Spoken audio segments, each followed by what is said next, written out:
a alguna obra cuya rentabilidad social desconocemos, que no está alineada en el programa de infraestructura que debería tener el país y que probablemente se llevó a cabo solo para beneficiar a los amigos de quien adjudicó la obra. Desgraciadamente, y este es uno de los grandes problemas que tenemos, nuestro país funciona alrededor de prebendas. Hay una búsqueda de prebendas en los que se asocian o son cómplices empresas, contratistas, otorgadores de algún servicio, y hacen negocios con la autoridad que adjudica los contratos. Esta corrupción, que debe ser absolutamente eliminada, esta transparencia que necesitamos con urgencia, tampoco se va a dar si no logramos que todos los pagos que lleve a cabo cualquier nivel de gobierno del sector público se hagan con transferencias electrónicas. Si no logramos que cada pago aparezca en un sitio de internet, municipio por municipio, proyecto por proyecto, proveedor por proveedor. Esto se hace en otros países, hacia allá deberíamos ir. Esto es fundamental. Este es uno de los puntos que planteó el Consejo Coordinador Empresarial como parte de opciones de salida. Hay otros más, ¿por qué no nos los dices? Pero ninguno fue atendido. ¿Qué pasa con la clase política? Esa es la pregunta. Yo creo que, mira, hay una gran conciencia del problema. Hay una gran conciencia de la falta de transparencia, de la falta de rendición de cuentas, de la falta de alineación de las políticas públicas a todos los niveles, municipal, estatal y aún federal. Hay una falta de revisión del presupuesto para que éste se ejerza en función de sus resultados, en función de su evaluación. Esto es una de las grandes tareas que debería llevar a cabo, por ejemplo, la Auditoría Superior de la Federación, que tampoco hace. Su trabajo está bien, pero es absolutamente insuficiente. Y además no es posible que nos enteremos de lo que sucedió 2 años antes. Tenemos que tener reportes en tiempo real. Esto es fundamental y espero que estas políticas las lleve a cabo el nuevo auditor en la Auditoría Superior de la Federación. Pero déjame decirte, Gustavo, creo que existe una gran conciencia de todos estos faltantes en la economía, de todas estas carencias que tenemos. Hay muchos grupos hablando de un pacto político necesario para llevar a cabo las reformas profundas que requerimos. Hay otros grupos hablando de refundación del país. Hay otros grupos, como nosotros, proponiendo una reingeniería absoluta de la administración pública. Creo que hay una conciencia claramente extendida por todo el país y ojalá, yo creo que 2010 es un año en el que tenemos que hacer otra revolución. Una revolución inteligente, pacífica, una revolución moderna, administrativa, de modernización. Hay que revolucionar lo que teníamos, hay que cambiarlo.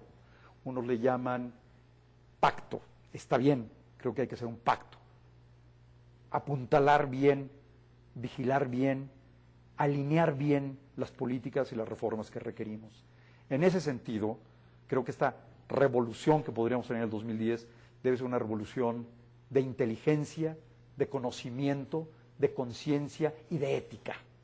Ahora, si lográramos esto, Gustavo, y es el momento de hacerlo, podríamos sentar las bases para empezar a crecer, reducir la pobreza, crear los empleos que requerimos y crear la confianza que requerimos en el mundo. Los inversionistas extranjeros, cuando ven los trámites que hay que llevar a cabo, todavía, yo lo acabo de ver ahora en el diciembre pasado, un grupo de inversionistas dijeron, si hay que hacer todo eso, pues mejor vuelvo los ojos a China, por ejemplo. Ahora, Luis, para lograr esa revolución de la modernidad del país, ese transformar a México, ese cambio que el país necesita a través de este acuerdo, de este gran pacto, de esta refundación, se necesita acuerdos en la clase política, se necesita madurez de la clase política, se necesita anteponer los intereses de la nación a los intereses de grupo, de partido, se necesita que no haya mezquindad política, se necesita liderazgo. Son muchas cosas, son muchos ifs que Si no los tenemos, lo que vamos a tener es una revolución, pero como la que tuvimos hace 100 años o hace 200 años. Ese es el gran riesgo, este es el gran reto. Si te parece, vamos a ir a un corte y seguimos analizando qué nos depara este 2010, porque ahí están los dos dilemas, el paradigma del país y del futuro. Vamos a ir a un corte, vamos a seguir platicando, porque hay mucho de qué hablar, con optimismo, también con realismo, de lo que nos espera 2010. Gran oportunidad, pero también grandes riesgos. Vamos a un corte. Precisamente, Luis, revolución como gran oportunidad para despuntar y que México despegue, porque tenemos todo para hacerlo, o revolución social por la falta de acuerdo, la mezquindad y la falta de liderazgos de la clase política. Ese es el paradigma. Sí, efectivamente. Creo que tenemos que ser muy positivos y muy optimistas, apostar por una revolución para convertirnos en una sociedad del conocimiento, una sociedad con ética, una sociedad que avance y que crezca generando oportunidades para todos. Es el momento de hacerlo. Hay gran conciencia, como decíamos, muchos grupos lo plantean de distintas formas. Es claro que se requiere una reforma política, es claro que requerimos llevar a cabo finalmente una reforma energética. Es fundamental acabar con los monopolios de Estado, tanto en electricidad como en gasolina, como en Pemex, como en energía. Es fundamental una reforma fiscal de fondo. Telecomunicaciones es crítica. En fin, están claras las tareas. Creo que todos en el mercado, en el taxi, lo comentamos. Es evidente que todos lo sabemos. Se requiere, efectivamente, como decías, un acuerdo. Perú, Chile hace muchos años, Bolivia, España, por mencionar a nuestros hermanos latinoamericanos y españoles, ¿qué han hecho? Con gran conciencia, sin mezquindad, efectivamente, se reunieron. El Pacto de Moncloa no fueron los grandes foros que dan pavor por la pérdida de tiempo y de recursos, no fueron las grandes discusiones.